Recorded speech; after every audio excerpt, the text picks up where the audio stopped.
नमस्कार विद्यार्थी मित्रों, आज हम हिंदी में दूसरा प्रकरण उसके बारे में देखेंगे।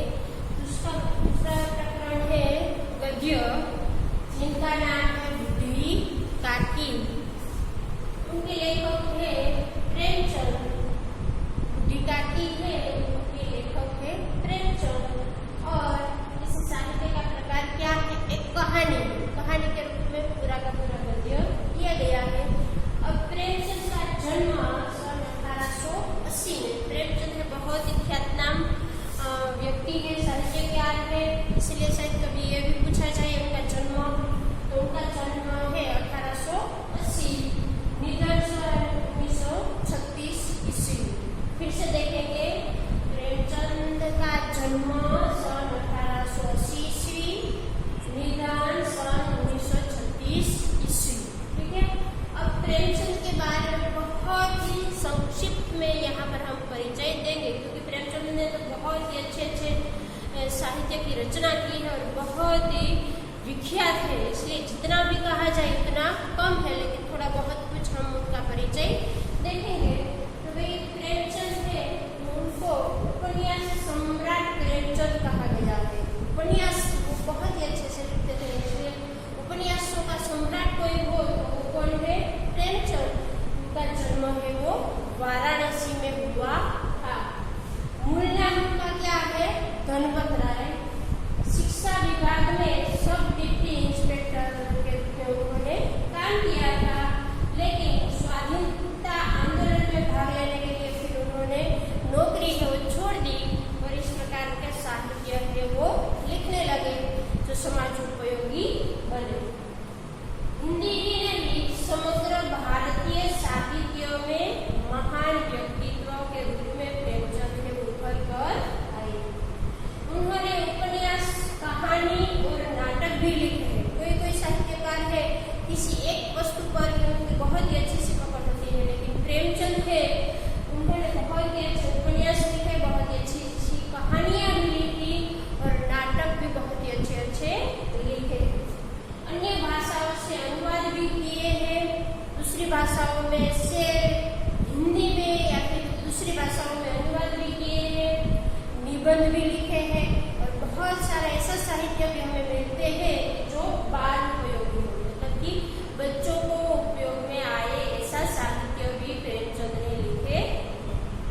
मानसरोवर 8 भागों में उनकी 300 कहानियां लिखी गई। मानसरोवर नामक एक साहित्य में उन्होंने 300 से ज्यादा भी कहानियां।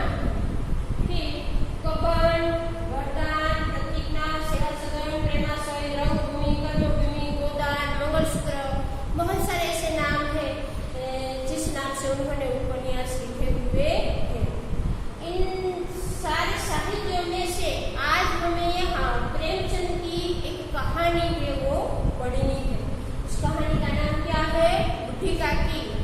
हम सब याद रखेंगे उनका प्रकार कौन सा है? कहानी। उनके लेखक कौन है? प्रेमचंद। बुद्धि काकी, उनके लेखक है प्रेमचंद और इस साहित्य का प्रकार कौन सा है? कहानी। तो देखेंगे इस कहानी में प्रेमचंद ने क्या कहा। इस कहानी में प्रेमचंद ने किस मुद्दे पर बात की गई है। प्रेमचंद ने बहुत ही अच्छे साहित्य जो समाज को उपयोगी हो ऐसे साहित्य लिखे हैं। उनमें से यहाँ पर बुद्धि काकी नामक जो कहानी है उसमें प्रेमचंद ने हमारे यहाँ पर जो वास्तविकता है कुछ जगह पर देखने को मिलती है। इस पर बुद्धि काकी में दयनीय वृद्धों की अवस्था का वर्णन किया गया है कि व्यक्ति है वो वृद्ध हो जाते हैं, फिर उनकी स्थिति है वो बहुत ही कभी कभार दयनीय हमें देखने को मिलती है। तो इसी दयनीय परिस्थिति का वर्णन यहाँ पर किया गया है। और प्रेमचंद ने जो बुद्धि काकी पर कहानी लिखी है वो कहानी तो बहुत ही विशाल स्वरूप में है, लेकिन उनका एक छोटा सा रूप, मतलब कि संक्षिप्त रूप में हमारे सामने यहाँ पर पेश की गई है। तो हम उस कहानी के बारे में देखेंगे। हाँ, तो विद्यार्थी मित्रों, हम कहानी को एक एक शब्द को मतलब कि पढ़ते जाएंगे और समझते जाएंगे। सिर्फ हम सीधा सीधा सार बता देंगे तो भी हमें कहानी है वो सरल है इसलिए समझ में आ जाएगी, लेकिन एक बार पढ़ना मेरे ख्याल से सही रहेगा, क्योंकि बीच बीच में कुछ एक ऐसे शब्द आते हैं जिस शब्द का अर्थ क्या होता है वो पता नहीं चलता। कभी कभी कोई बीच बीच में ऐसे जैसे कि पर्यायवाची शब्द है, विरोधी शब्द है, वो भी साथ में देखते जाएंगे। तो हम शुरुआत करेंगे। बुढ़ापा बहुधा बचपन का पुनरागमन हुआ करता है। बूढ़ी काकी में जीभ के स्वाद के सिवा न और कोई चेष्टा शेष थी और न अपने कष्टों की ओर आकर्षित करने का रोने के अतिरिक्त कोई दूसरा सहारा है।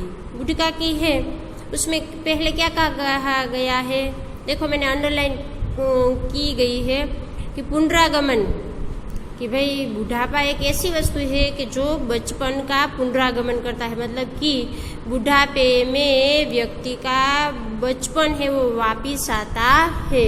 और यहाँ पर जो बूढ़ी काकी है उस बूढ़ी काकी का वर्णन करते हुए लेखक ने क्या कहा है कि उनके पास जीभ के स्वाद के सिवाय और कोई चेष्टा है वो शेष नहीं थी, और कभी कभार किसी और को अपनी ओर आकर्षित करना था तब वो क्या करती थी, रोने लगती थी। इसलिए सभी लोग हैं उनकी ओर देखे। ठीक है, आगे देखेंगे। समस्त इंद्रियां हाथ और पैर जवाब दे चुके थे, जमीन पर पड़ी रहती और घर वाले कोई बात उनकी इच्छा के प्रतिकूल करते। बूढ़ी काकी है वो जमीन पर पड़ी रहती और उनके हाथ पैर सभी अंग है वो अब जवाब दे चुके, मतलब कि थक गई थी।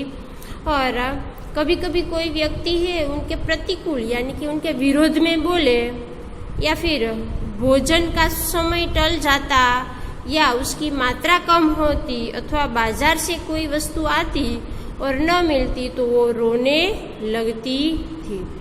कोई घर में ऐसी कभी घटनाएं घटती कि कोई व्यक्ति है कुछ वस्तु लाए बाजार से और उनको न दे, या फिर खाने का समय है वो बीत जाए और उनको खाना न दे, ऐसी अवस्था में वो बहुत ही रोने लगती थी। और रोती थी भी तो किस प्रकार, देखो उनका रोना सिसकना साधारण रोना न था, वे गला फाड़ फाड़ कर रोती थी और धीरे धीरे नहीं रोती थी बच्चों की तरह, जैसे कि बच्चों कैसे गले फाड़ फाड़ कर रोते हैं उसी प्रकार वो रोती थी। ठीक है, ये पहला पैराग्राफ है, उसमें कहा गया है कि बुढ़ापा है वो बचपन का पुनरागमन होता है, तब मनुष्य की सारी इंद्रियां हैं, उनके शरीर के अंग है वो भी जवाब दे चुके होते हैं। और यहाँ पर बूढ़ी काकी है उनका बर्ताव उनके घर के प्रति ऐसा था। दूसरा पैराग्राफ, उनके पति को स्वर्ग सिधारे बहुत वक्त हो चुका था, बेटे तरुण हो कर चल बसे थे, अब एक भतीजे के सिवाय और कोई न था। उसी भतीजे के नाम उन्होंने अपनी सारी संपत्ति लिख दी। बुद्धिराम ने सारी संपत्ति लिखाते समय खूब लंबे चौड़े वादे किए, किंतु वे सब वादे हैं केवल कुली डिपो के दलालों के दिखाए हुए सब्जबाग थे। यद्यपि उस संपत्ति की वार्षिक आय कम न थी, तथापि बूढ़ी काकी को पेट भर भोजन भी कठिनाई से मिलता। पूरे पैराग्राफ का सार समझेंगे कि उनके पति है वो स्वर्ग में, मतलब कि उनकी मृत्यु हो गई थी, उनके सारे संतानों की भी मृत्यु हो गई थी। फिर वो एक अपने भतीजे के पास रहती थी, उनकी अपनी सारी संपत्ति है उन्होंने अपने भतीजे, उनके भतीजे का नाम क्या था, बुद्धिराम के नाम कर दी थी। तब तो बुद्धिराम ने बहुत ही बड़े बड़े वादे किए थे, और लेकिन ये वादे थे वो सिर्फ उस समय के सब्जबाग मतलब कि झूठे सपने, लेकिन उस प्रकार से कुछ उनको मिला नहीं। बूढ़ी काकी की जो कुछ भी संपत्ति थी, उनकी वार्षिक आय है, मतलब कि वार्षिक इनकम है बहुत ही अच्छी थी, फिर भी उनको भोजन भी बहुत ही कठिनाइयों से मिलता था। अब तीसरा पैराग्राफ, लड़कों का बुढ़ों से स्वाभाविक विद्वेष होता ही है। और फिर जब माता पिता का यह रंग देखते हैं तो वे बूढ़ी काकी को और सताया करते। कोई चुटकी काट कर भागता, कोई उन पर पानी कुल्ली कर देता। काकी चीख मार कर रोती, परंतु यह बात प्रसिद्ध थी कि वे केवल खाने के लिए रोती है, अतएव उनके संताप और आर्तनाद पर कोई ध्यान नहीं देता।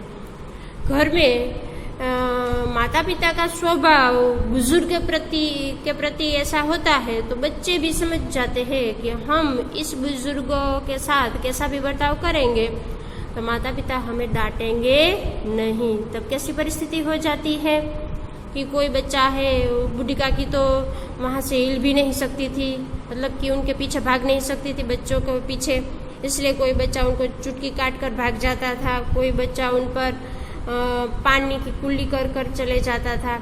ऐसे बर्ताव के समय बूढ़ी काकी है वो रोती थी, लेकिन सभी लोगों को क्या लगता था कि वो तो खाने के लिए रोती होंगी। यहाँ पर दो शब्द दिए गए हैं, अतएव उनके संताप मतलब कि दुख, उनके हृदय का दुख, और आर्तनाद मतलब कि दर्द भरी चीखे की ओर कोई ध्यान देता नहीं था। संपूर्ण परिवार में यदि काकी से किसी का अनुराग था तो वह बुद्धिराम की छोटी लड़की लाडली थी।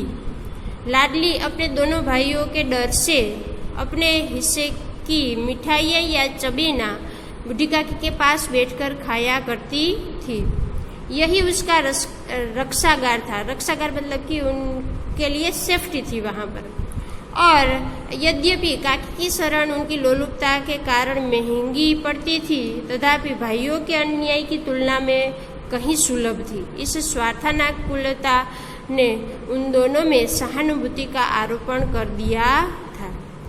पूरे परिवार में अगर किसी को लागणी प्रेम बूढ़ी काकी के प्रति था तो वो किसको था? लाडली को, जो बुद्धिराम की छोटी लड़की थी। क्योंकि लाडली के पास जो कुछ भी खाने के लिए था वो उनके भाई है वो उनके पास से ले लेते थे, इसलिए वो बूढ़ी काकी के पास बैठकर खाया करती थी। हाँ, उनको उनकी कीमत भी चुकानी पड़ती थी कि मतलब कि बूढ़ी काकी को भी कुछ न कुछ वस्तुएं जो खाने की होती थी वो उनको देनी पड़ती थी। फिर भी उनको इनके भाइयों से ये अच्छा लगता था, इसलिए वो उनके पास चलती थी और उनके पास उनको सहानुभूति भी रहती थी। तो यहाँ तक रखेंगे हम, आगे का अगली बार देखेंगे।